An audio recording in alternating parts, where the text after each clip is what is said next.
Dans notre société, on est un petit peu piégé par, au fond, la nécessité que beaucoup pensent euh, être obligés de rester dans la logique d'une société consommatrice, une société où on va toujours plus vite et tout est concentré sur le faire et l'avoir. Or, on sait bien que passé un certain âge, euh, les âges avancés, hein, on va dire 70, 80, 90 ans, il faut quitter cette logique du faire et de l'avoir pour vraiment rentrer dans la logique de l'être.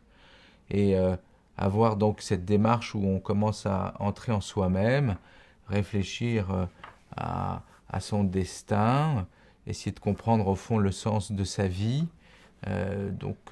avoir un intérêt pour la spiritualité. Les gens que j'ai pu rencontrer, les personnes très âgées qui avaient 90 ans et plus, en bonne santé ou avec des santé difficiles, qui continuaient à rayonner, qui continuaient à vraiment exprimer un intérêt pour la vie, étaient des gens qui avaient fait cette démarche d'intériorité. C'est vraiment important. On ne peut pas être dans une fuite en avant permanente, comme le cycliste qui est là, qui pédale parce qu'il se dit si j'arrête de pédaler, je tombe. Hein. Et on voit, hélas, beaucoup de gens qui prennent leur retraite et qui s'imaginent que s'ils n'ont pas noirci leur carnet de rendez-vous de choses, d'activités plus ou moins utiles, avec plus ou moins de sens, eh bien, ils vont pas être heureux.